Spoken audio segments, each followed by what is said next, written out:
Keep yourself in the loop of everything football on the Golden State Media Concepts Football Podcast. The latest news on and off the field, be it college football, Big Ten, SEC, Big 12, Pac-12, ACC to the NFL. We've got you covered. Listen to the Golden State Media Concepts Football Podcast.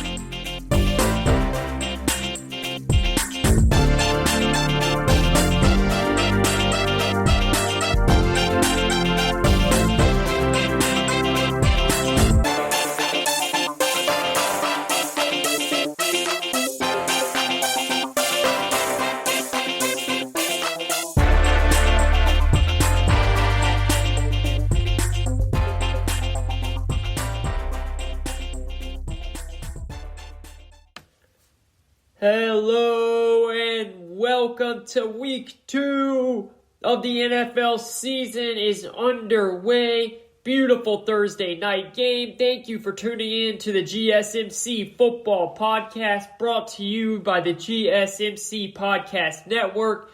I am your host, Kayvon. Hope everyone's having a lovely weekend and a great start to their Saturday or Sunday morning whenever you're listening to this. We appreciate you tuning in as always. You guys are great fans. We thank the GSMC studios, everyone that is doing the great work over there.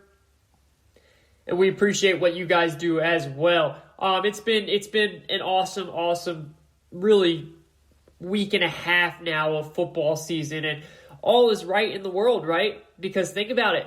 College football, the Power Fives are coming back. You know, we've already had the ACC play. The Big 12 has played some games. The SEC gets underway next Saturday, the 26th.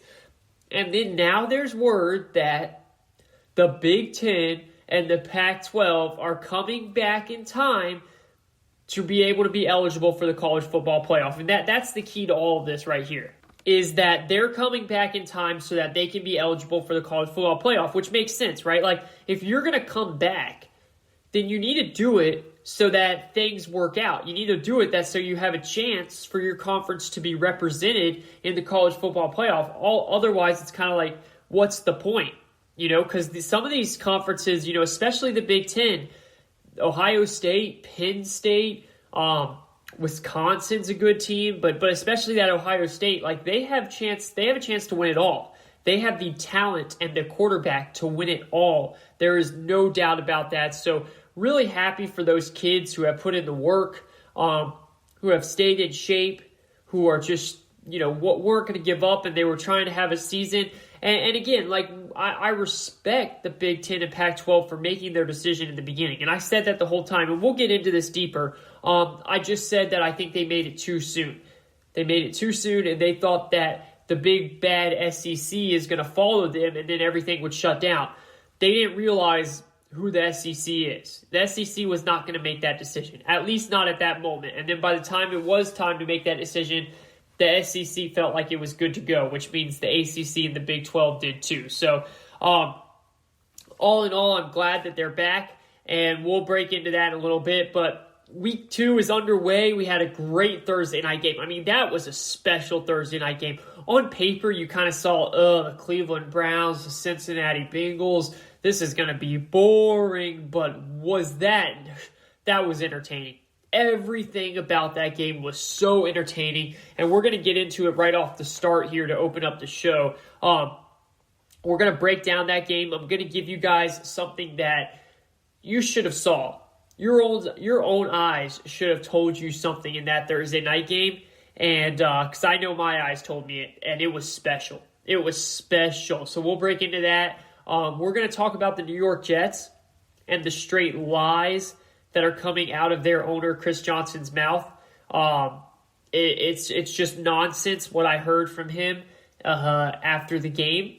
And I understand what he's trying to do, but the way he went about it was completely wrong. And we're going to dive into that, of course, As I said, we're going to look at the Big Ten and the Pac-12 decision on coming back. Why did they decide to come back? And what are the rules? Because there's some rules put out there that they're going by when they come back. And some of these rules are very, very interesting that could actually end up hurting some of these teams if they get caught with COVID, or if they get tested positive with COVID. So that's something we'll break into, and then we're going to go around the NFL like we do every Saturday show. We're going to just go around the NFL. We're going to break down as many games as possible. Just a quick kind of headline of what's going on in those games. What are the storylines to look at? Who's trying to avoid the 0-2 start? Who's trying to avoid the 2-0 starts? Or who's trying to get that 2-0 start to their season, and then who's trying to avoid that 2-0 start of their season. We've got some great games on the docket this weekend, guys. We've got the New England Patriots with that new offense that is just, Bill Belichick is loving that, isn't he? And I can't wait to talk about this because he is loving it. There's a love affair going on with him and Cam Newton. And he is talking more than I've ever seen him talk in my life because he is happy. Bill Belichick, for the first time in my lifetime, is showing, on purpose, I might add, that he is happy. Because he wants that person down in Tampa Bay, down south, he wants him to see how happy he is. So he's faking it a little bit, but he's not faking it. I should say it this way. He's not faking it because he is really happy. But he's overemphasizing it so that that person, Mr. Tom Brady, can see it while he's down there in Tampa, because there's some things going on down there in Tampa that is not the best start when it comes to the Bruce Arians and Tom Brady. But we went about that in the last episode, and we'll touch on it again. So we're going to go around the NFL, do some breakdowns. I'll give you guys my best bets as I do every week. We went 2-3 last week, all because of freaking Steven Gostkowski. I mean, what? He missed 3 field goals and an extra point. I mean, are you kidding me? Titans ended up winning by 2. I had Titans -3. If Steven Gostkowski makes just one of those field goals, just one, is it that hard to ask as an NFL kicker? We end up flipping that and going 3-2. So hopefully, I got you guys some money on those 2 wins, but I have a good lineup this week, so I'll give you guys my best bets. And then to top it all off, I am going to give you a player from each position group to watch this weekend, because they are going to have a day. On the offensive side of the ball, I'm going to give you a player from each position group, so quarterback, running back, receiver, tight end, and I'm going to tell you, keep your eyes on them, because they are going to have a day. And that's how we'll wrap up the show today. So I want to get into the Thursday night game here real quick, but before I do, some interesting things. On Thursday we had 6,000 people in the fans in Cleveland. What did you guys think about that? I thought it was loud. I thought it sounded louder than 6,000 fans. I thought that overhead shot of the stadium looked like more than 6,000 fans, so that was pretty cool. And then there will be 3 other teams that will have fans this weekend. Miami, for their home opener, they're going to have 13,000 fans. Dallas, for their home opener, they're going to have 20,000 fans.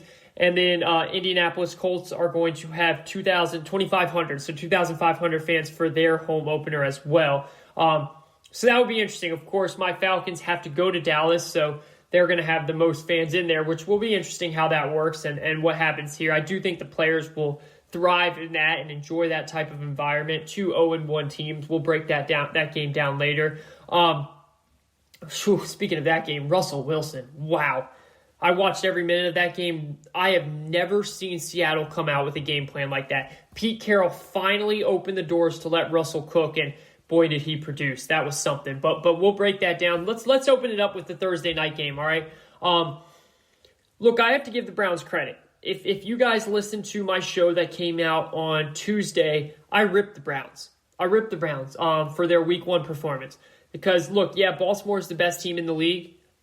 I mean, they are one of the 2 best teams in the league, but that was atrocious. You don't put up 6 freaking points in the modern NFL against a division team. You don't do that. 6 points with that much talent on offense, they deserve to be ripped. So just because they came out here in this Thursday night game and played good, I'm not going to change my mind on that. I'm not going to apologize because you don't go and put 6 points up. Do you have to win the game? No. But you don't put 6 points up against your division opponent there, okay? I don't care how good Baltimore is. So I ripped them, and I'm standing by that. And then I also said there's a lot of pressure on Baker Mayfield and the Browns Thursday night. They have to win this game. I said there's never been a Week 2 game that is more must-win other than this one because of the situation. Because you're at home going up against a Bengals team that is not good and has a rookie QB in Joe Burrow, you cannot get outplayed by Joe Burrow and the Bengals and lose that game. So I give the Browns credit. All right? That catch by Odell was perfect. It was a perfect throw by Mayfield. He got his hips squared. It was great. He looked good. He looked really good. He played the game he needed to play, and that's what I've been saying. He played the game he needed to play. He played well. He made the throws. But let's be real here. It was against the Bengals. I'm not trying to discredit him and the Browns here, but it was against the Bengals. Because I'm not trying to discredit them because there's a lot of pressure. Like I said, there was a lot of pressure on Baker Mayfield especially and that whole Browns team Thursday night. And he showed up. And that is the most important part. So I congratulate him for that. And I also give Kevin Stefanski props because his game plan was perfect. He had a perfect game plan. That's the exact game plan that I've been preaching. You know? But then after the game, Baker comes out and says the Mayfield house doesn't forget who counted us out. Like, Baker, come on, all right? You beat the freaking Bengals, man, okay? Like, you beat the Bengals. That's where I always have a problem with Baker here. He has this so-called, like, this determination to rip everyone who doubted him. And look, I get it. I love athletes who have a chip on their shoulder. I love that he has a chip on his shoulder, all right? But it just feels like it's fake, you know? Like, what are you doing, okay? Like, go beat the Baltimore Ravens, then say something like that. Don't say that against the Bengals with a rookie QB, who, by the way, outplayed Baker last night. And we will get more into that in just a bit. But with all that being said, last night was a great performance by Baker. It was a great performance by Baker. I have to give him credit. That's what I've wanted to see him do. That throw to Odell was Baker Mayfield. He took the time. He used his arm strength. He opened his hips. He ripped it downfield to a very good receiver. So I give him props. I just don't like how he comes out and says that stuff after the game when you go and beat a team that you have way more talent than and you're supposed to beat. But overall, good performance. It was even a better performance by Kevin Stefanski, the head coach of the Cleveland Browns. I mean, he did everything he was hired to do last night. This is why he was hired. This is why. Because what he did in Minnesota, it's that run, then play action pass. It was a mastermind coaching performance by Kevin Stefanski. It was a great performance by Baker. It was. And if he plays like that moving forward, then the Bengals can have a chance to make a wild card spot. Because that's what you want to see. If they go about the game plan like that. I said it last show. You have to do it like you did it with Kirk Cousins. Kevin Stefanski, you have two starting running backs. It's the best running back duo in the entire NFL. Did you see what Nick Chubb and Kareem Hunt did on Thursday night? Did you see what the show that they put on Thursday night?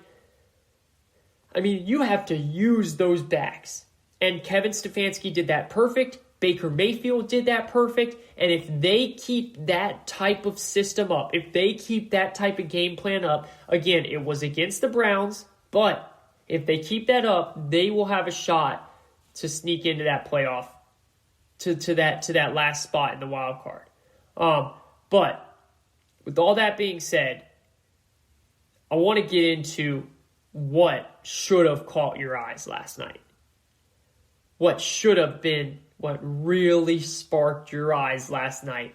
And that was the quarterback on the other side of the field. That was Mr. Joe Burrow. That guy, I don't know what you guys saw, but I watched that game last night and I found myself saying, that's a franchise quarterback.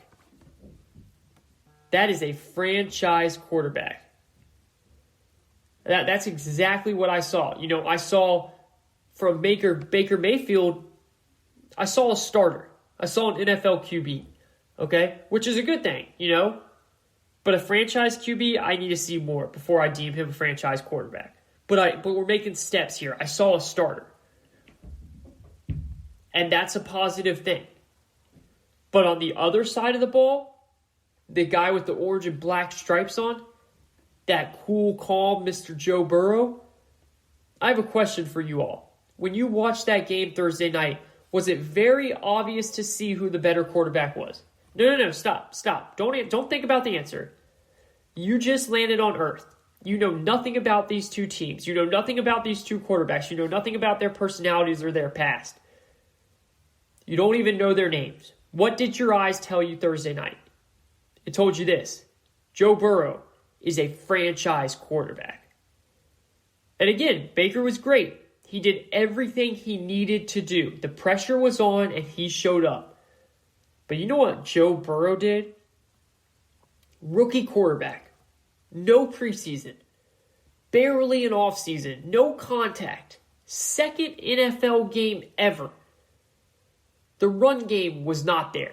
There was no sign of the run game. It wasn't there. The O-line is atrocious. I mean, might as well put me out there in the O-line. And I'm 6 foot, 150 pounds. But seriously, I would probably have the same impact.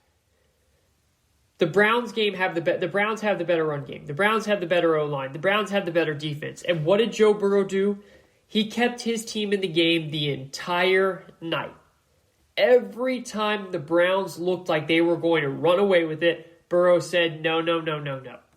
And he brought them right back. I want you guys to really think about this. We can't undersell this. We can't. You have a rookie QB that didn't play any preseason games. The offseason was cut short. It was his second NFL game ever. The offensive line almost got him killed. And the organization said, throw it 60 times, Joe. That's how much they believe in this young kid. That was special. It was a treat to watch him play like that. And then listen to what he said after the game. This is Joe Burrow after his Bengals lost to the Cleveland Browns on Thursday Night Football. Listen to this. Very fun. This might be the only time in my sporting career that I've lost 2 games in a row. Doesn't feel very good. I know guys in there are hurting. We're going to come back to work tomorrow and try to get this thing right. Losing is unacceptable. I'll never adjust or accept losing. That's just something that's not in my mindset. So this 0-2 start's really hurting me. I know it's hurting Coach and everybody in there. We'll never adjust to losing. We'll never accept losing. We're just going to have to get it right. That was Joe Burrow. That was the rookie quarterback. 2 games in. And he just sounded like that. Wow. Was that not impressive? I mean, he is just so cool and collected. He never shows his emotions. And you know what I love? I love that every time the Bengals got down last night. And remember, this is a primetime game. This guy is playing in front of millions watching. His second game ever. No preseason. What does he do? Every time the Bengals got down last night, he brings them right back. Every time it felt like the Browns were going to run away with it, he brings them right down the field and brings it within a score again. He throws the ball 61 times and brings his team back every single time it felt the Browns were going to run away with it. He was 5 for 5 on 4th down. Guys, 5 for 5 on 4th down in the NFL. That is so hard to do. And do me a favor, okay? Don't look at the statistics. You can't always look at the statistics all the time. Just look at what your eyes are telling you. Sometimes it's just that simple, I promise you. I know in this era, and I get carried away with it too, we're all about the statistics. We're all about the completion percentages and the QBR and the ratings and all that. But just sometimes just enjoy what you're watching and watch with your eyes and let your eyes tell you what you're seeing. I don't care that his completion percentage is only 60% or whatever. I know these football analytical people are saying that stuff. I don't care. My eyes tell me that kid can ball. That kid has the mechanics of an NFL quarterback. That kid is athletic. He can move. Statistics are not everything. You have to be able to peel back the onion sometimes. And with Joe Burrow, 2 games in, this guy is showing me that he is ready to be around for a long time. If you're a Bengals fan right now, you have to be very happy. And if you're Paul Brown, the Bengals owner, and if you're Zach Taylor, the Bengals coach, and if you're AJ Green and Tyler Boyd and Joe Mixon, you are all very happy right now. I don't care that you lost. I know you wish you won, but you guys are happy because you guys found your franchise quarterback. You hit on your franchise quarterback. But speaking of hit, Burrow is being hit too much. It's a problem. I'm starting to worry about this. He is 2 games into his NFL career, and he's taken 13 hits and 6 sacks, and those are not light hits. Last night, every time he got hit, I cringed because I didn't know if he was going to get up. He is getting smacked around out there because that offensive line is so bad. The Bengals need to be careful. They found their guy. They hit on their guy. They were the worst team last year, and it looks like it's going to end up paying off with Joe Burrow if they do the right thing and build around him the right way. But they have to get him protection. Don't make this a Deshaun Watson situation because he is getting beat up left and right, and he's luckily good enough to carry them. Don't make this an Andrew Luck decision, a situation where he was getting beat up left and right, and he was good enough to carry them, but look what ended up happening. He retired. Don't do that. I don't care if you're missing out on weapons. The first thing the Bengals need to do is solidify that offensive line. That is the number one thing you need to do when you get a franchise quarterback and found that you hit. See, that's the easy part. Look, it's fun. It's hard to find good offensive line in this league. It really is. Offensive line is a very hard position to play. But you found your quarterback. You know how many teams out there are looking for their quarterback? You found yours. Now you got to just protect him. That's it. This is the GSMC Football Podcast. I am your host, Kayvon. We are going to take a quick break, and when we come back, the New York Jets owner is running his mouth, and if I'm a New York Jets fan, I am very livid after what he just said. I'll be right back after this. Listen up, sports bettors. This is Bryson Ethan here to tell you about our favorite sports book, and that's BetUS. Football, basketball, and baseball are all back, and that means it's time to get down your bets. We only endorse one sports book, and that is BetUS.com. Why, you ask? BetUS is the pioneer in online betting with more than 25 years in the biz. You need a sports book with integrity and longevity, and you need to know that you're going to get paid. That's right, Bryce. You need a sports book that offers everything, including live betting, MMA, golf, horses, esports, entertainment, and all kinds of crazy prop bets and futures. So call today at 1-800-MyBetUS. That's 1-800-MyBetUS, and they will walk you through getting started. Nobody in the industry gives better bonuses or bigger bonuses than BetUS. Join now, mention GSMC, and you get up to 150% in bonuses on your first deposit. Nobody beats that. We bet at BetUS, and so should you. So join BetUS today. That's BetUS.com, or call 1-800-MyBetUS, mention GSMC, and get 150% in bonuses on your first deposit. Are you looking for help for your fantasy football team? Check out the GSMC Fantasy Football Podcast. Get today's best advice on who to start, who to sit, even who you should draft. From sleeper picks to red-hot lineups, they got it all covered for you. That's gsmcpodcast.com/fantasy-football-podcast. We'll cover traditional leagues, dynasty, PPR, even IDP leagues. When you need fantasy help, there's just one show to hit up. Don't forget to like them on Facebook and follow them on Twitter. Visit gsmcpodcast.com for more info.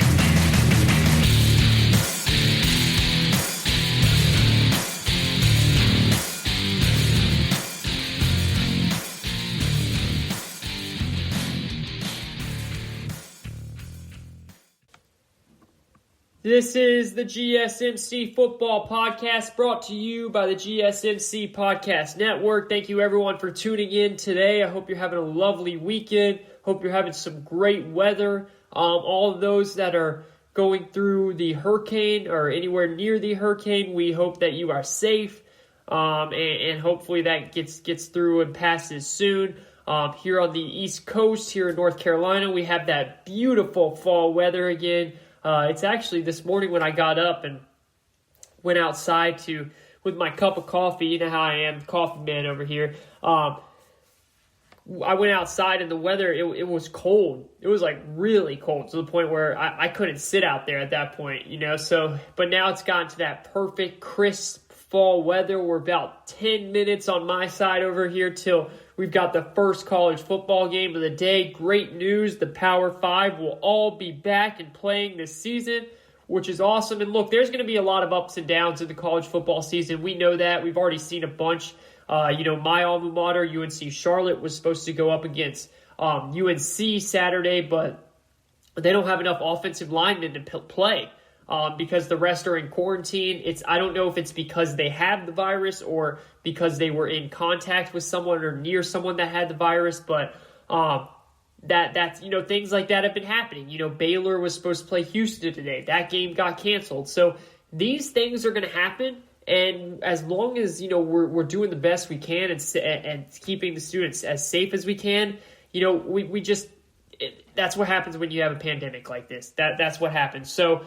I'm happy that college football is back and going. I'm happy that the NFL is back, and we had a great Thursday night showdown. I put I bet on the Bengals +5. That was a big win, all because of Joe Burrow showing up big time.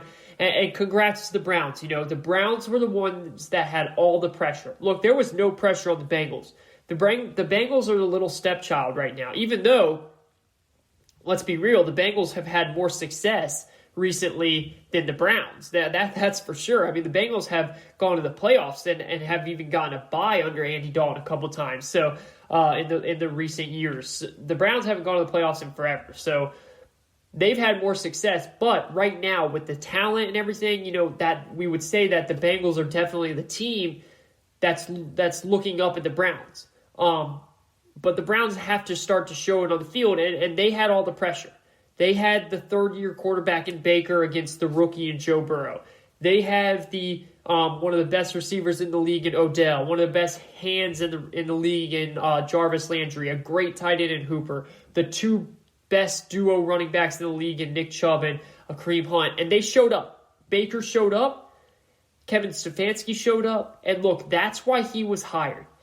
What he did with Kirk Cousins in Minnesota the last couple of years, that's why he was hired. Because let's just say it for what it is. Kirk Cousins is not the best quarterback, right? Kirk Cousins is a good quarterback, but he's not the best quarterback. He's not a great quarterback. He's not a quarterback that you can say, hey, let's have you throw the ball 50 times a game, put it on your shoulders, and win us a game. That's not going to work with Kirk Cousins. Kirk Cousins is at his best when the offense is unpredictable. That's when Kirk Cousins is at his best, when you're using the run game, right? That's what they did in Minnesota last year, and that's why they got to the playoffs and then even upset the New Orleans Saints, because it was run the ball with Dalvin Cook. It was run the ball with Dalvin Cook. It was run the ball with Alexander Mattison. And then it was play action pass. And then that opened things up for Stephon Diggs and Adam Thielen.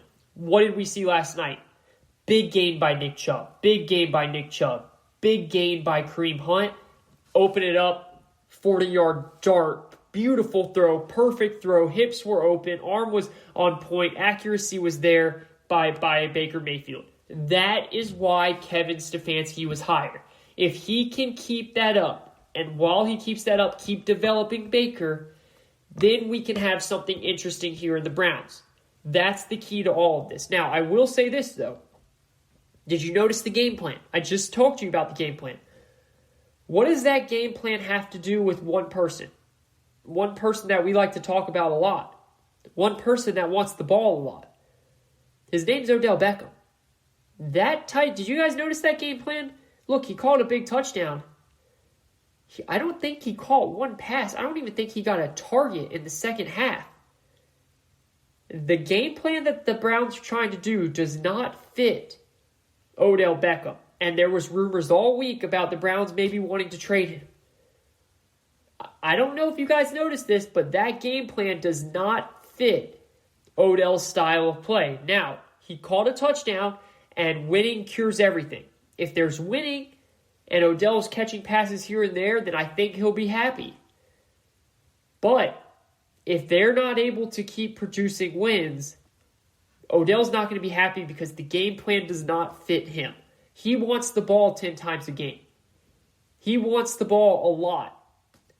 And that game plan does not necessarily open things up for him.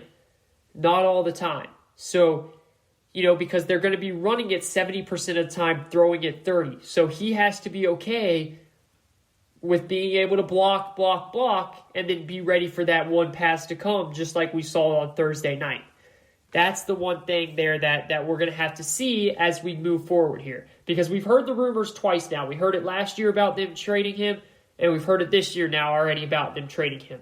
I don't know if they're true, but a lot of respectful people, reputable people, have been reporting it. And we'll see what happens there. I just know this. The game plan doesn't fit what OBJ likes. Now, to OBJ's credit, he has been awesome. He has not been complaining. He's been answering every media question. He hasn't been getting all, fussy and irritated with the media. So I give him credit. He's changed a lot. And he's working on growing up and becoming more mature. But also, he's a talent. He's a once-in-a-generation talent. You got to open up and use his talents the right way. And if you're not going to, then maybe you should try and get a lot back for him if you can. So that's going to be something interesting to watch. But credit to the Browns. They got the win. But also, man, credit to the Bengals because they got their guy. They got their guy in Joe Burrow. Now I want to move on to this New York Jets. All right, New York Jets got just destroyed, slaughtered. Absolutely slaughtered. Whatever the score was, like 27-17. The score does not indicate how the game went. They lost to the Buffalo Bills. It was just it was a disgusting game. It was an ugly game, and the Jets owner Chris Johnson came out after the Jets put on a just pure awful performance against the Bills in Week 1 and said, when talking about Adam Gase, his head coach, Adam Gase is his head coach, and when he was talking about Adam Gase, he said this, and I quote, "I think he can work with and develop quarterbacks. I do. And I do continue to think he's a brilliant offensive mind." End quote. A brilliant offensive mind? Let me ask you, is there another New York Jets team that I don't know about or something? Like, am I missing something here? Is Chris Johnson watching the same game as I am? When talking about coaches, it's really tough because you don't want to point out the obvious, and you really don't want to come at someone's job. I hate doing that. Or step on someone's throat or whatever the expression is as they're down. You don't want to do that, but sometimes things just need to be said because this is a sports talk show, and we speak the truth on GSMC Football Podcast. And the truth is, the obvious truth is, Adam Gase was a terrible hire by the New York Jets from the start. Why was he hired in the first place?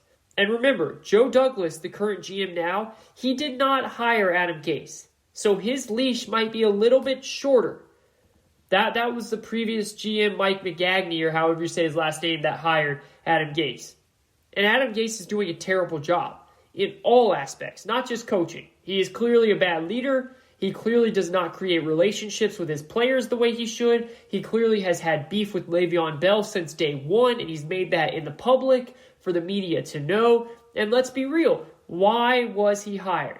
He was hired for one reason. He was hired to develop Sam Darnold. Why? I don't know. Have any of you seen any development by Sam Darnold since Gase got hired there? Because I sure as heck have not. So then, for the owner to come out and say that his coach is a brilliant offensive mind. And look, let's start here, okay? Chris Johnson and his brother, Woody Johnson, own the Jets together, if you guys didn't know that. All right, so they own the Jets together, and right now, Woody Johnson is the ambassador for England or Ireland. It's something like that, one of those countries. He's the ambassador for England or Ireland on Trump's for Trump's administration. So he is not currently, involved with the Jets day to day, right? So Chris Johnson is the acting owner right now. He's the one making the day to day decisions. He is the one that is there day to day. He is the one that hired Adam Gase. I mean, obviously the one that signed off for it. He is the one that has a fascination for some reason of Adam Gase, and I do not know why. So Chris Johnson comes out after that dreaded Week 1 performance, that performance that made us want to stab our eyes out. It was such bad football on the Jets side of things, especially offensively. And he comes out and says that his coach is a brilliant offensive mind. I don't know if he understands what that means, but Chris Johnson, Sean McVay is a brilliant offensive mind. Kyle Shanahan is a brilliant offensive mind. Okay, you're getting things twisted here. So first of all, let me just say this. I get Chris Johnson coming out and trying to hype up his coach. I get that. All right, as an owner, that is the right thing to do. It's Week 1. It was an abysmal performance, but it's Week 1. So he is trying to tell Adam Gase, his coach, that he has his back and to worry about the football team and not worry about if his job is on the line or not. Because as that gets in your head as a coach. You have to worry about the game, your team, and then you also have to worry about the media and all that because all you keep hearing is your job on the line. So I get the thought process. What I don't get is the words Chris Johnson said. If you want to come out and say, I have Adam Gase's back, I believe he is the right coach for the job and he will get it done. It's Week 1, we'll turn it around. Boom. That's perfect. But to come out and say that Adam Gase is a brilliant offensive mind, you are lying to your fan base and you are publicly insulting them. You're publicly insulting your fan base. You're publicly insulting the New York fan base, and they are not stupid. They are loyal fans. Why are they loyal fans? Because they have stuck around cheering for your team year after year, even though they have been one of the worst organizations in football for the last 10 years. The Jets have been awful. So don't insult your fan base. If you want to come out and say, it's Week 1, there's a pandemic, we didn't get to have much of an off season, there's no preseason, we played against a Buffalo Bills team who has a top 5 defense and they look really good. They're going to be in the playoffs and we look bad. We played bad, we looked bad, but you know what? Don't worry, we're going to turn this around, fans. We appreciate your support and we're going to turn this around. We're going to get this right. It's Week 1. That is perfect. That is great. I love the thought process. But at least in this moment, you're not insulting your fan base.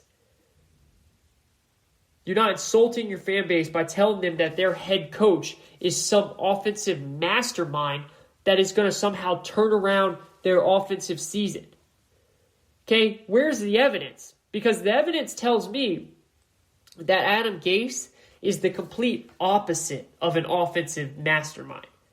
Consider that in no season that Peyton Manning was not his quarterback. Okay?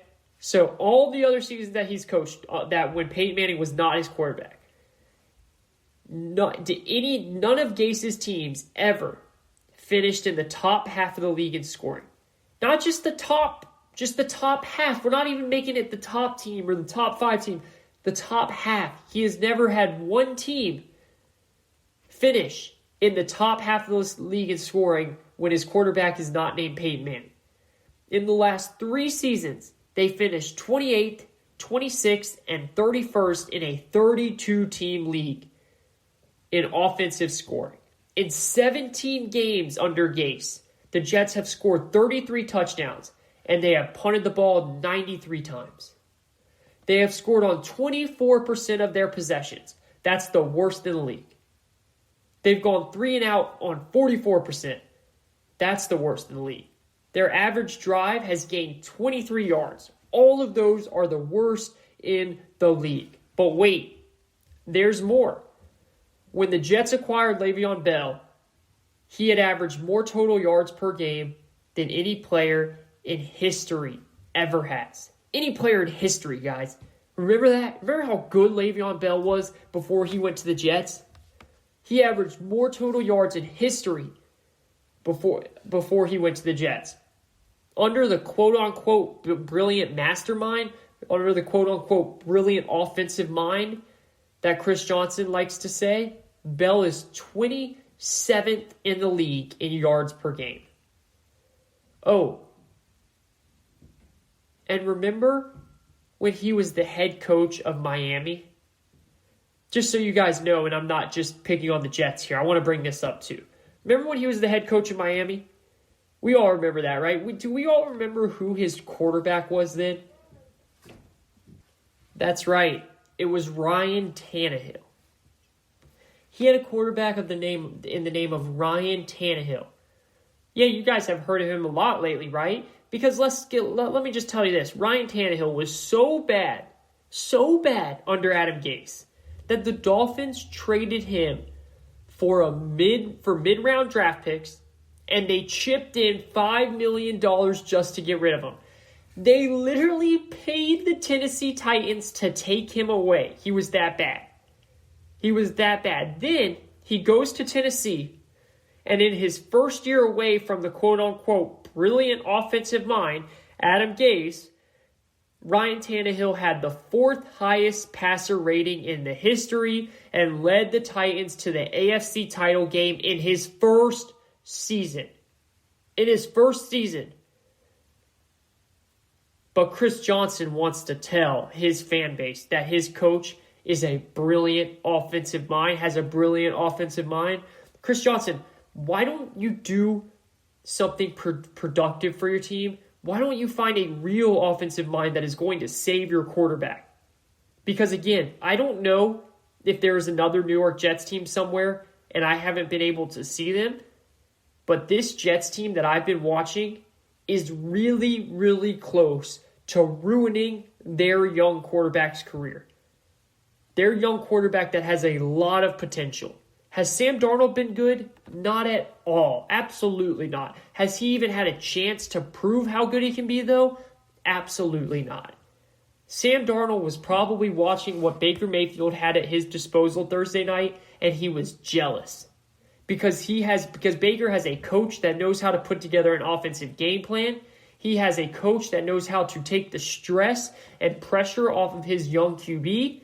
Sam Darnold's coach is going to kill him because he gets to hit 10 plus times a game. Chris Johnson, why don't you look to reward your loyal fan base with a good team? Because those comments right now were nothing but insulting. And if I was a Jets fan, I would be absolutely livid right now. I would be. And again, I get it. It's week 1, okay? It's week 1. But anything on that week 1 or even over the past season tell you guys that things are going to change. Le'Veon Bell is now hurt. He's on IR. He's going to be gone at least 3 weeks.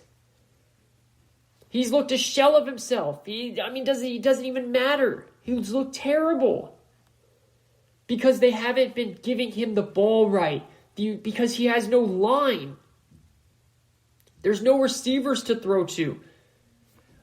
And Sam Darnold's mechanics look the exact same from day 1. See, that's the thing. If you want to sit here and say, well, hey, Kayvon, isn't building an offensive line, isn't giving Sam Darnold receivers, isn't that the GM's job? You're right. That is the GM's job, and that's completely fair for you to point that out. But then let's look at the reason why Adam Gase was hired. He was hired to develop Sam Darnold because for some reason in the Chris Johnson's mind, he thought that Adam Gase is good at that, good at developing quarterbacks. When Miami had to pay Tennessee to take their quarterback away, that supposedly Adam Gase was supposed to develop. So if you want to blame all the lack of weapons, the lack of O-line on the GM, go for it. But the one thing that you cannot put past is that Adam Gase has done nothing to improve Sam Darnold's career. The number 3 overall pick, I might add. And remember, there was 4 quarterbacks taken in that first round. Baker Mayfield went number 1. Sam Darnold went 3. 5 quarterbacks actually. Josh Allen, Josh Rosen, and Lamar Jackson. Josh Allen and Lamar Jackson, who both went after Sam Darnold, have looked really good. Especially Lamar Jackson, obviously. Sam Darnold has not. And his coach, Adam Gase, who is quote-unquote a brilliant offensive mind, has done nothing to help him. And you cannot ruin a young quarterback this early.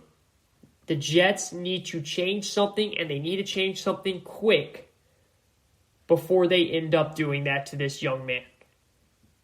This is the GSMC Football Podcast. I'm your host, Kayvon Izami. We are going to take a quick break, and when we come back, it is time to go around the NFL. Let's look at some games. What teams are in must-win positions? Are there any must-win positions in Week 2?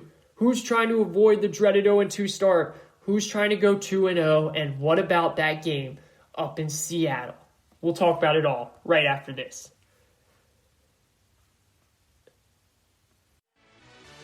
Check out the show that's built on the MMA, from the UFC to extreme cage fighting. They got the fights covered. Check out the GSMC MMA podcast. Get the latest news on past or upcoming fights. Join us as we talk to and about some of the biggest names in the MMA, past, present, and future. When it's the fight game, there's just one show to check out. GSMCpodcast.com/MMA-podcast. Don't forget to like them on Facebook and follow them on Twitter. Visit GSMCpodcast.com for more info.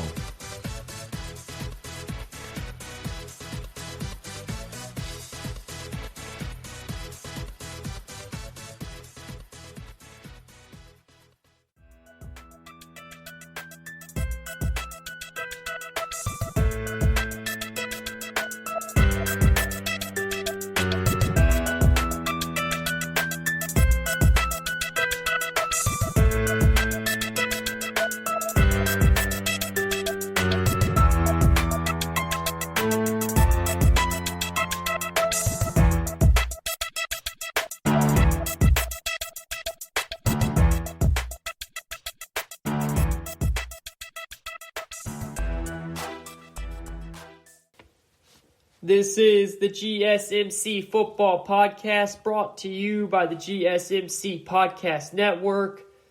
I am your host, Kayvon Izami. Thank you, everyone, for listening today. Hope you're all having a great day. Beautiful day over here in Raleigh, North Carolina. I want to give a big shout-out to the GSMC Podcast Network. A lot of great stuff, a lot of great content all over the network. You can find us on social media, on our website. Go check out some of that stuff. I think you'll really, really enjoy it, especially with sports being in such a place that it is. I mean, the other day we had, for the first time ever, a playoff basketball game and an NFL game. How crazy is that? Because usually we'll get like regular season NBA and NHL in October, November, where NFL is still going. But the fact that we get playoff basketball, playoff hockey, and NFL games is wild. It's amazing. I love watching LeBron. I love watching the Lakers. So tomorrow, Sunday, we'll have the Falcons game at 1. I'll have to watch that. I'll watch all the other games going on, watch those 4 o'clock games. Then come 7:30, you got the Lakers game, Game 2, Western Conference Finals against the Nuggets. So, I'm going to have to switch from my NFL football mode, go into basketball mode, really, hammer down my basketball. And then once that 8:45, 8:30 Sunday night game comes on, which is going to be a doozy, the New England Patriots heading up to Seattle to take on Russell Wilson and the Seahawks, which, by the way, we're going to break that game because we're about to do a little segment where I like to call Go Around the NFL, and we're just going to hammer out some games here, talk about it all. We've got a lot still to do. 2 segments left. GSMC Football Podcast. Your boy Kayvon, he's on the mic, going solo dolo on this beautiful Saturday. But like I was saying, speaking of the Seahawks, they played my Falcons on last week 1, right? And it was funny. We are and when I say I mean the Falcons, obviously. I do that a lot, so that's just a habit. But the Falcons defensive coordinator, Raheem Morris, he came out and said, we didn't expect Seattle's game plan, because what Seattle has done under Pete Carroll with Russell Wilson is they don't open up the floor for him, right? They do the run game, run the ball. They'll let Russell Wilson, pass here and there when they need to. And they'll let Russell Wilson pass, but they don't really let him open up. They don't let him cook, as everyone likes to say. But for some reason this offseason, it's become a big point of attack. And since Russell Wilson brought it up to the media about how he wants to do anything he can to win, Week 1, Seattle let Russell Wilson cook. They let him open the doors, and the Falcons were not ready for it. And even if the Falcons were ready for it, I still don't think they would have been able to stop it, because this man played almost to perfection. I mean, it was almost the most perfect game I've seen from a quarterback. He went 31 for 35. That's only 4 incompletions. 322 yards.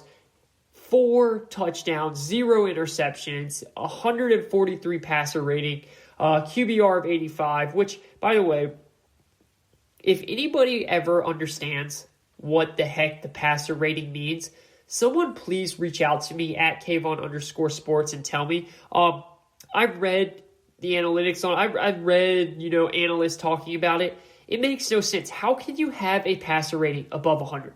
I do not understand that. I will never understand that. Like, how high can a passer rating go? Is there no limit?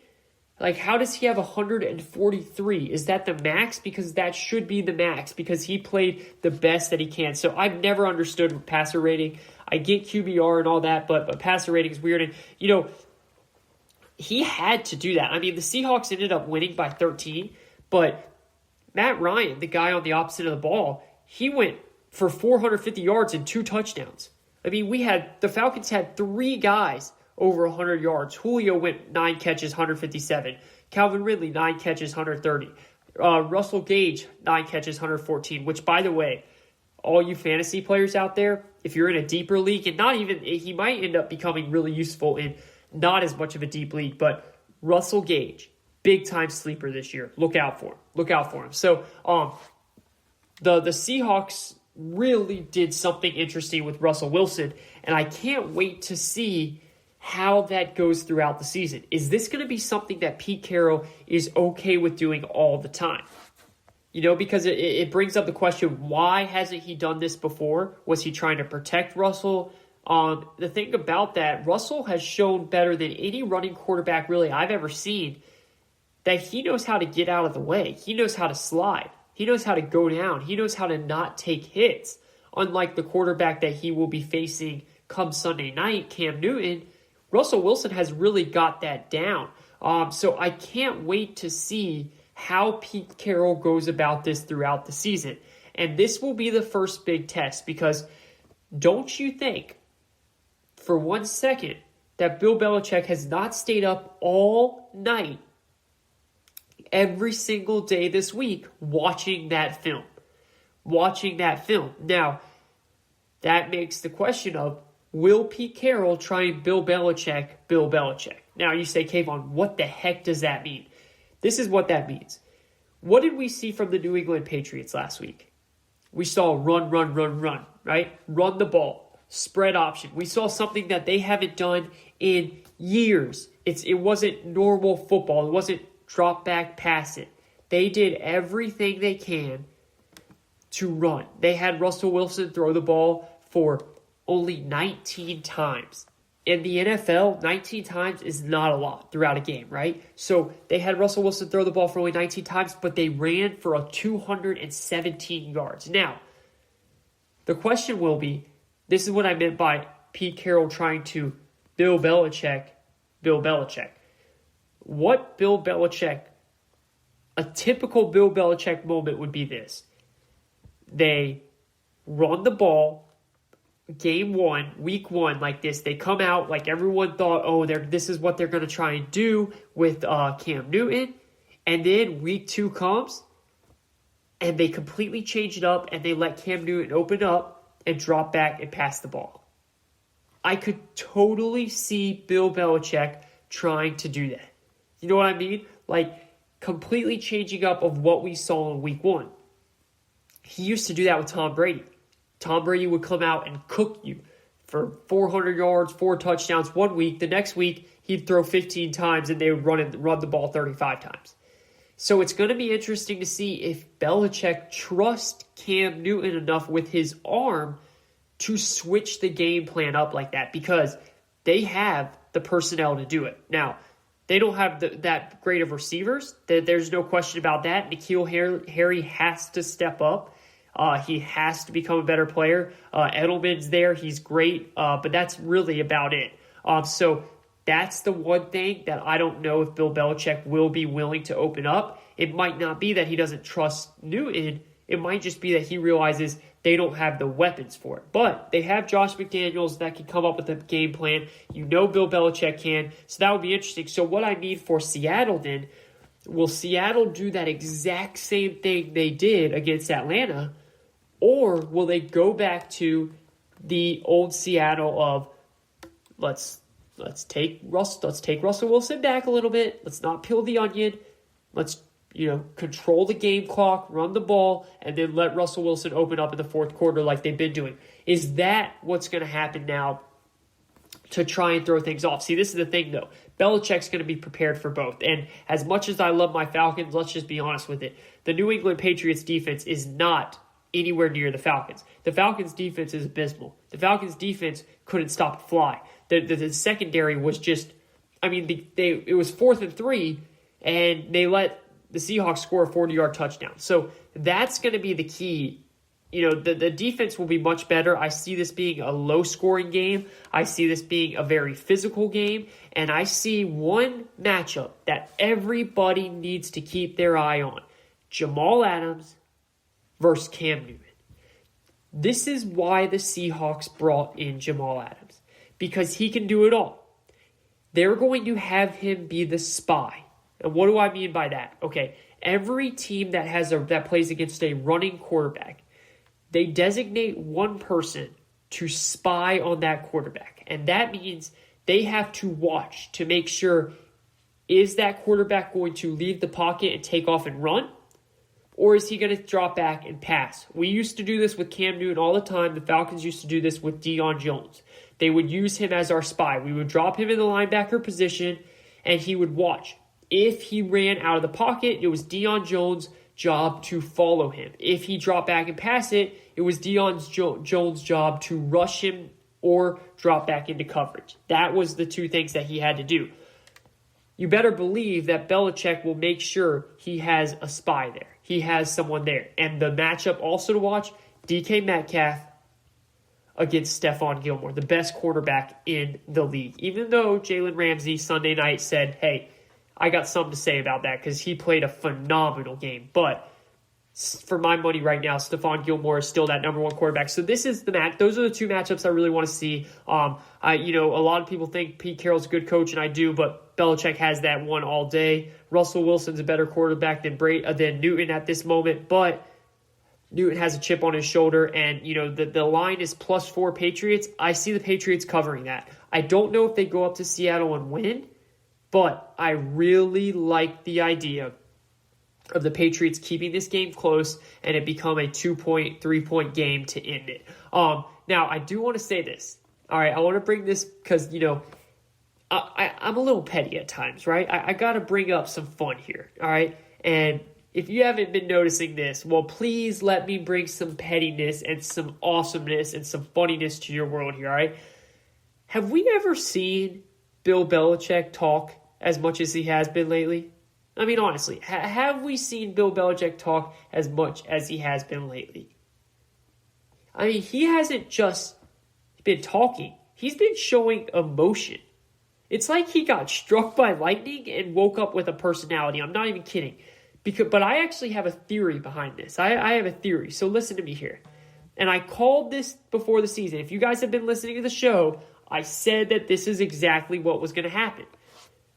Bill Belichick is happy right now. For the first time in over 20 years, he is running a new offense with a new quarterback, and he is excited about it. It's a challenge for him. Look, this isn't even about Brady, okay? There are bits of it about Brady, okay? You're lying to yourself if you don't think it has nothing to do with Brady, okay? He clearly wants to prove to Brady and to everyone else that he was the mastermind behind all of this, and their dynasty would not have happened without him. And he's more important than Brady. Okay, of course he wants to show that.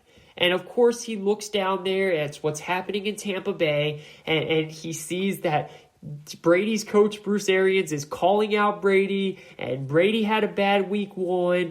And come on, Belichick has an ego. He sees that, and he's like, okay, well, guess what? Me and my buddy Cam Newton, we love each other. We're on the same page. I'm happy. Like, yeah, he is showing that, and he wants Brady to see that. He wants Patriots fans and everyone else to see that. There's no doubt about that. But I believe there's way more to it. I believe it's just this. Look, when you have a genius, and I feel perfectly fine with calling Bill Belichick a genius in the football sense, okay? You want to give them new challenges, right? Because they get tired, they get old of doing the same thing. It gets for someone that's brain is just works so well, you have to change things up. Well, finally, for the first time in 20 years, he's changing something up. He's creating a whole new offense. And I know Josh McDaniels is the offensive coordinator, but you better believe Bill Belichick is behind this. And this is exciting for Belichick. He loves doing something like this. So I think that, yes, there is something to it about the whole Tom Brady, and they're struggling right now, which we'll get into that game in a minute. But there's something about that, of course. But also, it's just a fresh start for Belichick. And for such a smart coach, smart guy like him, it's a challenge. It's a challenge that he has clearly put two shoes on, 2 feet in the middle, and has accepted this challenge and wants to show he can win with different type of quarterbacks. And that's big for someone's legacy and just someone's thought process who's like Bill Belichick. So that's the big thing there. And, to be honest with you, like I said before the season, I don't see this changing. I said that I totally see this type of team, this Patriot team, winning the AFC East once again, as long as this happens, as long as one simple thing happens. How do they keep it up? It's 3 simple answers. Health, health, health. Cam Newton must stay healthy. If he stays healthy, they are good to go. And one last thing before we move on. Everyone that keeps saying the Patriots need to be careful that running the ball with Cam Newton. Please go back and watch Cam Newton's career if you're going to say that, okay? Let me tell you something. Cam Newton has never, ever gotten hurt running the ball. He has never gotten hurt running the ball. That notion is completely wrong. He's a big physical runner. He knows how to get down and take hits, and defenders are scared to hit him. Okay? He's never been hurt running the ball. He's been hurt stepping back in the pocket when T.J. Watt hit his shoulder, when he hurt his foot. Okay? That's how he's gotten hurt. He's never been hurt running the ball. So this notion of the Patriots need to be careful with him running the ball is a lie. They need to keep making sure that he runs the ball, because that is how he is a difference maker. All right, speaking of Tom Brady and the Tampa Bay Buccaneers, let's go around the NFL and let's go to that game. The Buccaneers will be facing their first home opener, and they'll be home for their first home opener, and they will be facing another division opponent, back-to-back division opponents here. This one's going to be huge. You do not want to go 0-2 to start off the season in the division, all right? You know, this whole thing about going 0-2, you can't make the playoffs, look, that's whatever. You know, this is a different year. There's 3 playoff spots, but you don't want to go 0-2 in the division. They already lost to the Saints, which, by the way, I'm not freaking out about that. I've already told you guys, the Saints have been together. They're a veteran team that has a lot of continuity. What did we expect, okay? And Brady didn't even play that bad. The couple interceptions, yeah, but Bruce Arians even came out and said Mike Evans was the one that was wrong on one of those routes, not Tom Brady. So they're going to get it together, and the best way to get it together is what? Playing a defense like the Panthers that is starting 3 rookies on defense, Derek Brown, Yetur Gross-Matos, Troy Pride Jr., and a team that allowed Derek Carr, who, you know, quarterback of the Raiders, who I like, by the way. You know, I picked the Raiders to go to the playoffs this year, but Derek Carr is not Tom Brady, and the Raiders' offense is not what the Bucs' offense is. And they allowed Derek Carr to lead the Raiders 6 scoring drives in his first 8 possessions of the game last week. Okay, 6 scoring drives in the first 8 possessions. This defense is awful. It's going to be one of the worst defenses in the league all year. I'm telling you, every time the Panthers play and you have a fantasy player playing against them, put him in the game, because this will be a high-scoring game. Tampa Bay will do everything they can on offense. They're the one team on defense that has actually shown that they can somewhat slow down Christian McCaffrey. Todd Bowles has done a really good job with that. I'm telling you, Brady will look to bounce back in a very big way against a division opponent. And you know what they're going to do? They're going to make it a little bit ugly, okay? Look, they're going to try and run up the score a little bit. They're going to show you that, hey, this is the team that we are. That team last week was not it. Vegas has them favored by 8.5, and I that's a big spread. Usually I would never take that big of a spread, but I fully believe that they will cover that spread. I understand Chris Godwin is out for the Buccaneers. It doesn't bother me. Scotty Miller will fill in perfect. I mean, he's no Chris Godwin, but he looked perfect. He looked really good against the Saints. I think he caught about 6 passes for 70-something yards. Like, he's going to step up. He's going to play a big role. I like Mike Evans to play a big role, and I really just like this team to get back on track. I think Brady has a big game. I think Ronald Jones has a big game. Ronald Jones is no Josh Jacobs, but Josh Jacobs had 3 touchdowns last week in week 1. I see that same type of thing happening on the running game with the Bucs, and I just think the Bucs offense is too much for that young Panthers defense.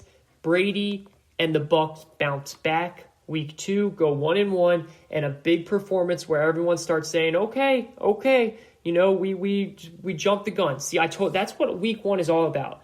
Week 1 is all about making sure you can weed through all the woods and find out what's real and what's not. And what is not real was that week 1 performance against the Saints. All right, that's not going to be what this Bucs team is. It's just not. They're going to be more of the team that we see this upcoming week. What is real is what we saw with Cam Newton and the Patriots. That is what is real. And that's why I can't wait to see if what Seattle did is real. Is what letting Pete Carroll, letting Russell Wilson open up the doors and cook, was that real? Or is that something that they just wanted to roll out for week 1? That's what I can't wait to see. So far, I like the Patriots going up and putting on a close game. I think Seattle might win it, but I think that the Patriots cover that +4. And then I like Tampa Bay to get back on track. Big bounce back game, show off on offense, put all the pieces together, run up that scoreboard, lots of yards, and show them that we're coming in 1-1. That week 1 game was a fluke. This is the GSMC Football Podcast. I am your host, Kayvon Izami. We are going to take a quick break. When we come back, we're going to do a couple different things. We're going to keep going around the NFL, dive into some more games. I'm going to talk real quick about the Big Ten and Pac-12 coming back. And then to end it, I am going to give you a player from each position group that you should put in your fantasy lineup, or that you should put in your DFS lineup, or that you should just watch this weekend because they are going to have a big game. We'll be right back. Don't go anywhere just after this break. Check out the show built around the women of MMA. From the UFC to the extreme cage fighting, we got the fights covered. Listen. It's the Golden State Media Concepts Women's MMA Podcast. The latest news of upcoming fights, discussions of previous matches. Join us as we talk to and about the biggest names in women's mixed martial arts, past, present, and future. When it's the women's fight game, you know where to listen to. The Golden State Media Concepts Women's MMA Podcast.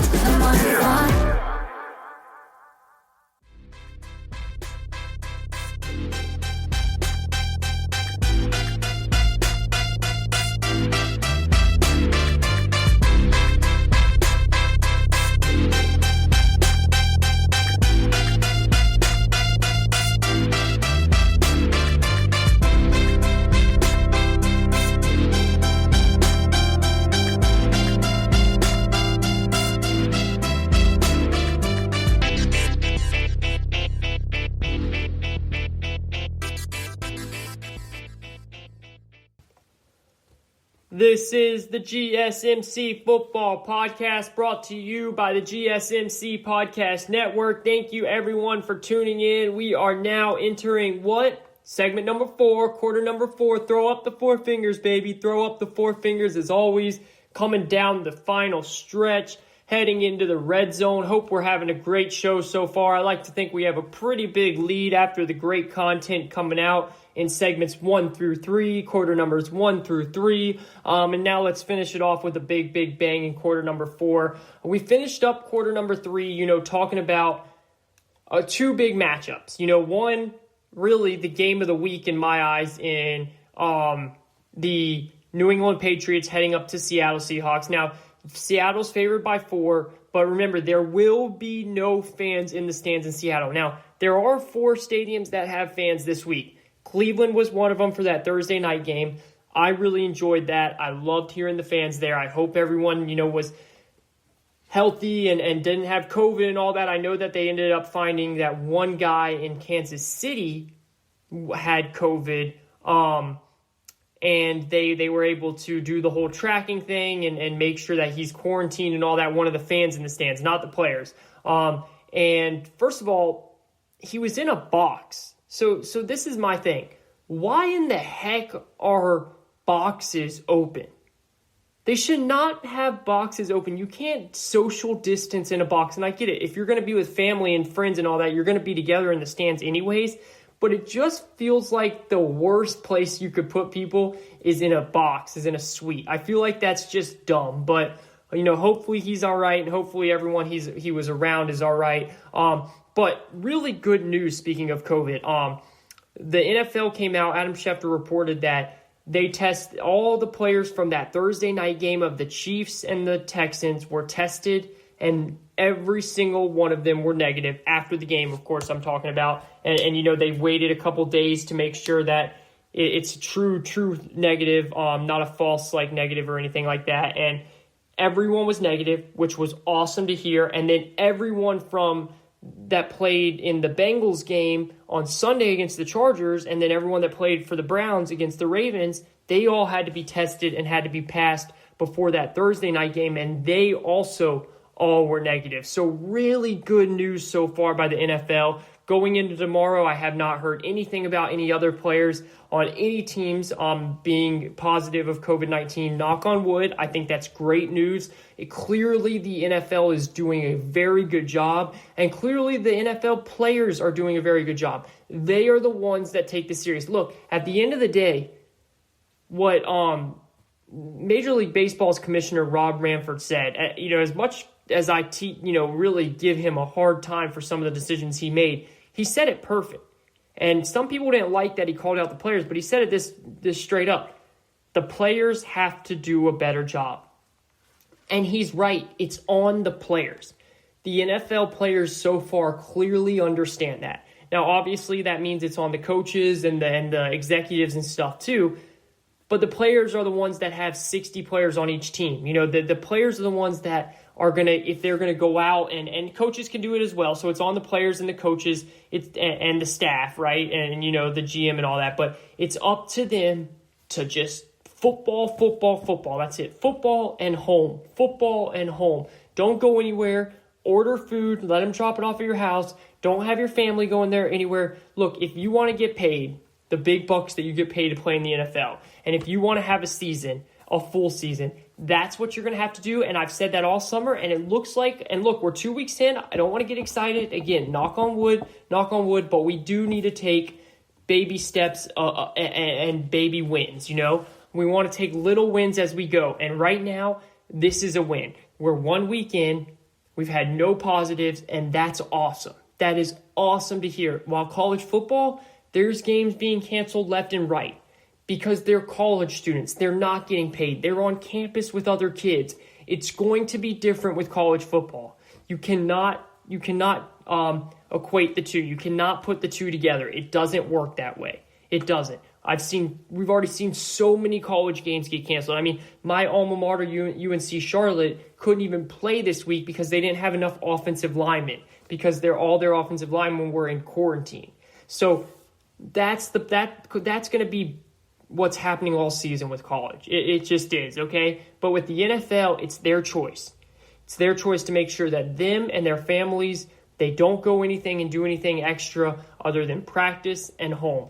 And it's so far 1 week in, it's awesome. I hope it keeps it up. And this is the one thing that the NFL is worried about. The one thing that the NFL should be worried about is once teams start to fall out of contention.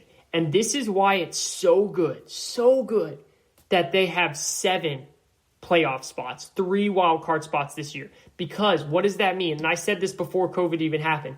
That means that more teams are going to feel like that they have a chance to make the playoffs. More fan bases are going to feel like they have a chance to make the playoffs. So these teams aren't going to just mail it in and get their mindset for Cabo and Cancun and all these places when they're 6-10 or 7. That would be the end of the season, obviously. When they're 6-8 or 5-6, 5-7, they're still going to be. They're still going to be able to go on a run and make that third wild card if you get to 8-8 or even 7-9 on some years, So I love that they did that, because what the NFL should be worried about is when teams start to fall out of playoff contention, when they start to just clearly they're not a good football team, they have no chance of making the playoffs. They're like 1-6 or 2-7. Are those teams, or the young players, and maybe even some veterans, but mainly the young players, going to start being like, hey, we're not in this. Let's go out to a bar, Let's go out to a bar. Let's go out to a club. It's Friday night. We'll be good to go Saturday. We'll be good to go by Sunday.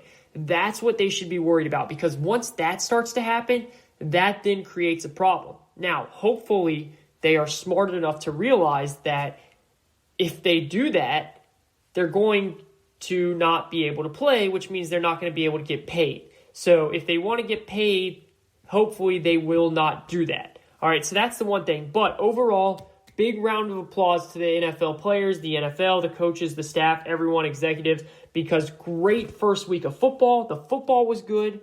I thought the football was not sloppy. It was as best as it can be with no preseason, no serious real offseason. Great football, and then great job with just following the rules and doing the right thing and keeping yourself away from places that have high-risk areas of getting the virus. Really good job, and let's keep it up, and let's see how things go this week when we have teams like the Cowboys that's having 20,000 fans in there.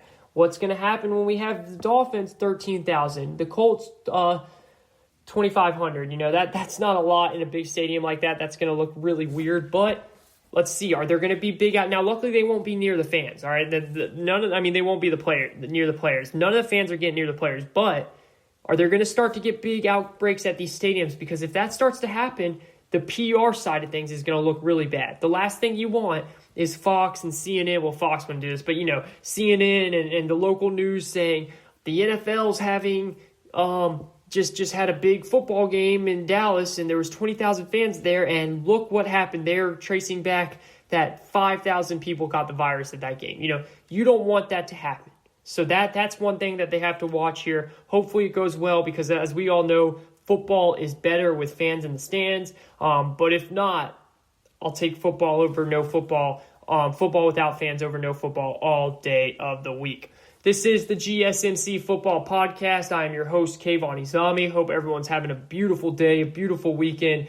As we come down the final stretches of the show, wrapping things up, we're going around the NFL. We're talking game-by-game predictions. We're just talking matchups. And I want to jump into the New York Giants heading to the Chicago Bears. And this is why I want to talk about this game, because one very famous Giant, probably the best Giant running back of all time, Tiki Barber, who I love what he does now. He's on a show on CBS Sports Network with Brandon Tierney, who also is an awesome guy, awesome sports host. They were talking about the New York Giants after that Monday night game. And Tiki Barber said something that got very controversial. And it got all the way to the Giants organization, and many people had to answer it this week. You know what he said? He said this, and also let me just mind you that before I say what he said, this is after the Giants' Week 1 performance and Barkley's 15 carries for 6 yards against that vaunted Steelers defense. Tiki Barber, legendary running back, probably the best running back in Giants history, even though I think Saquon will take that over one day. We'll see. That might be a hot take at this moment, but I'm not taking one game as an overreaction. Did you guys see who's on the other side? Did you see that defense? That's going to happen to a lot of running backs this year against that Steelers defense. But I digress. This is what Tiki Barber said on his radio show, Tiki and Tierney, on CBS Sports Radio. He said, and I quote, he might not be an every down, speaking of Saquon Barkley, he might not be an every down running back. He cannot pass protect, and it is starting to become glaring. It was probably the only issue he had to deal with coming into the NFL. He wasn't asked to do it at Penn State, and you see him diving on the ground, not sticking his head in people's chests. It's going to be a liability because people see it now. It's on tape, and it's going to come out. End quote. Look, that's a fair assumption or statement or pretty much fact by Tiki Barber, because he's right.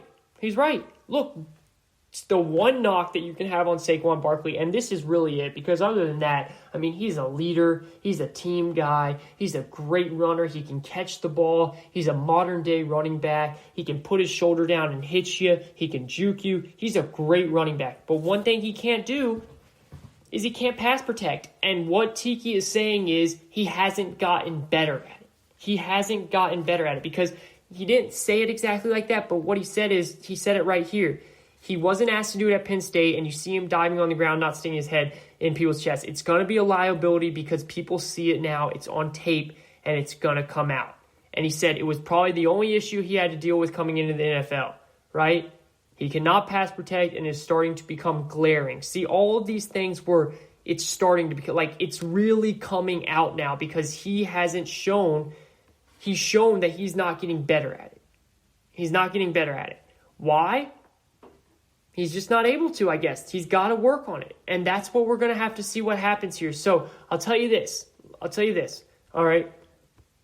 Barkley it's fair to say this. Barkley came back out and said this, and I quote, "Obviously, Tiki is a legend. Did a lot of great things for this franchise. I'm not going to look at it as disrespect. I'm going to look at it as a challenge. But it's the same thing with him as everybody else. I don't care about anybody's outside opinions. I'm really only focused on the opinions in this building. I try to come to work every single day and get better." I love that answer. That's why I love Saquon Barkley. Straight up answer, but he's a team player. He doesn't deflect the question. He takes the question in, but he also says it like, hey, that's his opinion. Great, good for him. He doesn't fire back at him, call him an idiot, or say he's wrong or anything like that. He says, I got it, but I'm not going to worry about what he says. I'm going to take it as a challenge, all right? Hopefully he uses it as a challenge to get better. Now, do I think Tiki is exaggerating about how he can't be an every down running back? Yes, I do. Now, Tiki's right, though. Listen, Pro Football Focus, who is amazing. If you ever need to find anything about football grades or any type of football content, college, NFL, fantasy, betting, go to Pro Football Focus. They have it all. But Pro Football Focus gave him a passing block grade of 25.5, which ranked 69th out of 76 eligible running backs in week 1. Okay? That's bottom. That's dead last almost. All right? 69 out of 76 running backs. That's not good. He is not a good pass blocker. He just never has been. But he is such a good running back. He is such a good running back that you have to have him on the field because he is such a distraction. Even if you're not going to give him the ball. Clearly the Steelers had a game plan. They said, hey, if we lose Monday night to Daniel Jones throwing all over us, so be it. So be it. But we're not going to lose to their best player. It's kind of like the Bill Belichick thing. He's always like, I am going to take away the other team's best player, and if they beat me with everyone else, so be it. It's the LeBron factor. Other teams do it. I'm going to let LeBron, and it's kind of the opposite, though, because I'm going to let LeBron do his things, but I'm not going to let the other players beat us. So that's the opposite, but that's basketball. So that's the whole notion of it. Now, again, Saquon Barkley is such a good player. I think that he will be able to get it down eventually. He's strong. He has work ethic. He's going to get it down. I trust him. I really like the Giants to bounce back here, and I think they go into Chicago, and I think they win. I think that they win this game in Chicago. I like Daniel Jones. He has a couple of boneheaded plays at times, a couple of plays where it's just like, what are you doing? Like that interception in the red zone. But overall, really, really like what I see out of Daniel Jones. He clearly has what it takes. He has the mechanics. He has a good arm, good accuracy. He's going to get better and better as he goes. So give me the Giants at least to keep it close, cover that plus 5.5, but maybe even win it outright. All right, now I want to give you guys my players of the week to watch for, whether you want to put them in fantasy or whether you want to just watch them straight up, DFS, whatever. These are the players that I fully believe are going to bounce back with massive weeks. First of all, at quarterback, Tom Brady. I already told you guys when breaking down the game. Tom Brady is going up against a defense in the Panthers that is by far one of the worst in the leagues, okay? He is angry. He is pissed off. All he's been hearing is his coach talk crap, pretty much, all right? Then he's had to hear all week reporters ask him questions about it. Then he's seeing all the love affair going on in New England between Belichick and Cam Newton, and it's like he was never even there. They've already replaced him, and they've moved on from him. He is going to come out pissed off against a terrible defense with a bunch of weapons. Give me Tom Brady as my quarterback this week, whether it's just to watch or put him in fantasy. If you have him, put it in. If you're going to put him in, if you're going to do DFS, put him in. Running back, same game. Ronald Jones. Look, the Panthers, not a good running defense. One of the worst in the league, in matter of fact. They let Josh Jacobs run all over them, and they're going to let Ronald Jones run all over them as well on Sunday. Give me Ronald Jones as my running back. I'm going to give you guys 2 wide receivers here. One, Paris Campbell. The Vikings secondary is really bad. It was really bad last year, and it's even worse this year. Mike Zimmer will eventually get that better, but right now that is a really bad secondary.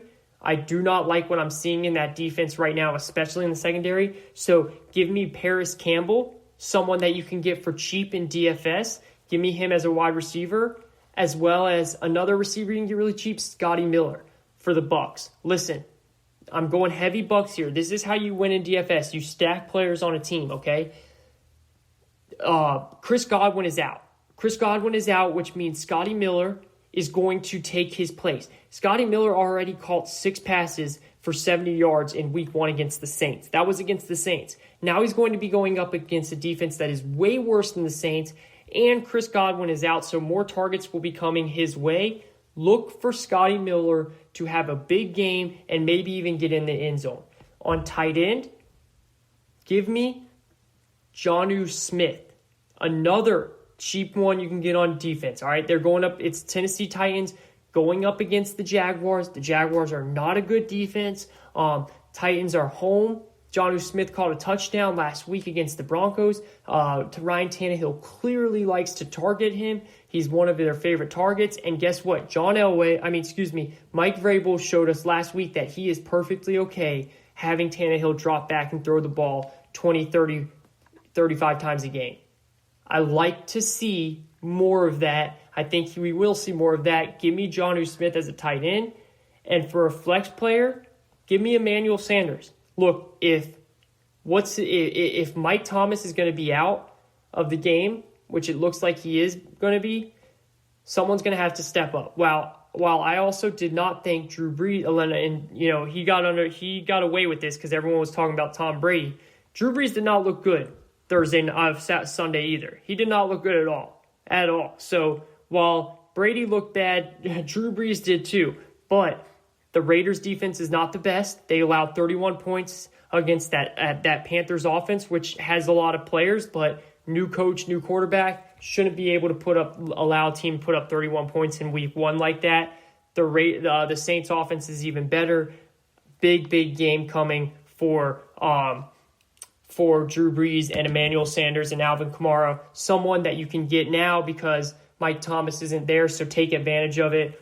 So Tom Brady, Ronald Jones, Paris Campbell, Scotty Miller, and Emmanuel Sanders are all people that I would look for to play in DFS this week if you're going to do a lineup, or just watch and see if I'm right. Now, before we end, I want to end on this one note, and that's the Big Ten here, okay? The Big Ten and the Pac-12 have decided to come back to football. Mainly the Big Ten here, though, and it looks like the Pac-12's decision will be looming and coming soon. I want to say this. Yes, when we were talking about a couple of weeks or months ago, or weeks ago, I guess, when they made the decision that they're not going to play, and I ripped them. I ripped Commissioner Kevin Warren, not because of the decision, because I don't think you can rip them because of the decision, because in the end, they were trying to do the right thing. They were trying to make sure the health and safety of their student athletes was in the best hands. Okay, that's what they were trying to do. But they made the decision way too quick. They made the decision without really processing what was going to happen. They just thought that for some miracle reason, them boys down south in the SEC were going to follow. And the SEC had no plans to ever do that. They even told the Big Ten that they're not going to do that. And once the Big Ten decided to say no football, they realized that the SEC is not following. The ACC is not following. The Big 12 is not following. They're going to be playing football. And they decided we have to come back. But they didn't just come back. And this is where I applaud them. They made sure to have everything together. They made sure to be significantly farther ahead now than where they were when they made that decision to not play football. They made sure to have medical protocols including daily antigen testing, enhanced cardiac screening, and enhanced data-driven approach. Like, that's what they're going to be contact tracing these kids. They're going to be doing antigen testing. They're going to be doing cardiac screening, and they're going to be testing these players on a daily basis. That's a big thing here. They had to make sure that they had enough tests where they could test them daily. That's what they wanted to know. That's what the Kevin Warren wanted to be able to do, and that's what the presidents wanted to be able to do. and they got that done. So I applaud the Big Ten. I really do, because they realize now they put themselves in this situation in the first place, okay, by making that decision too early. But you know what they did? They didn't panic.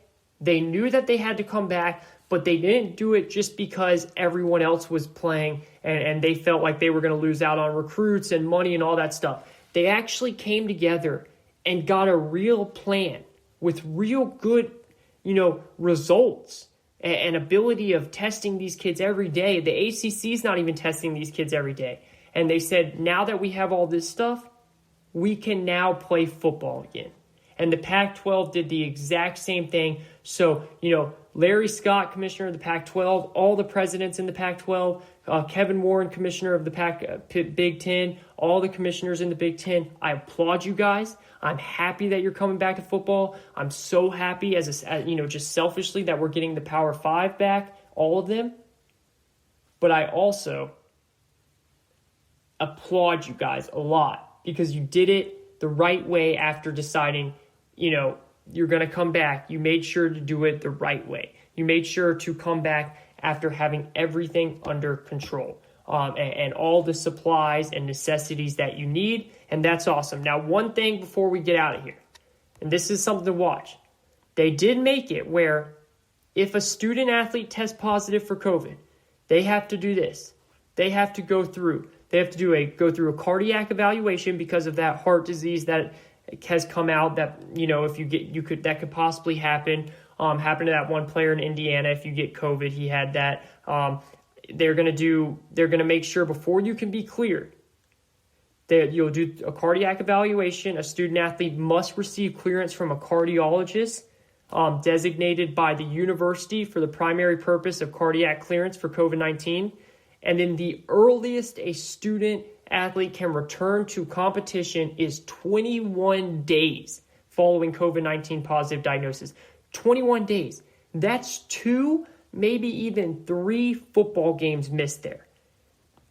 If some big name players on these teams get missed, that will cost football games for these teams. So these players have to understand that. These coaches have to make sure that they understand that. Otherwise, there's going to be a lot of football players that will be missed from not just one game. Tired of searching the vast jungle of podcasts? Now listen close and hear this out. There's a podcast network that covers just about everything that you've been searching. Hey! The Golden State Media Concepts Podcast Network is here. Nothing less than a podcast bliss with endless hours of podcast coverage. From news, sports, music, fashion, cooking, entertainment, fantasy football, and so much more. So stop lurking around and go straight out to the Golden State Media Concepts Podcast Network. Guaranteed to fill that podcast itch. Whatever it may be. Visit us at www.gsmcpodcast.com. Follow us on Facebook and Twitter and download us on iTunes, SoundCloud, and Google Play.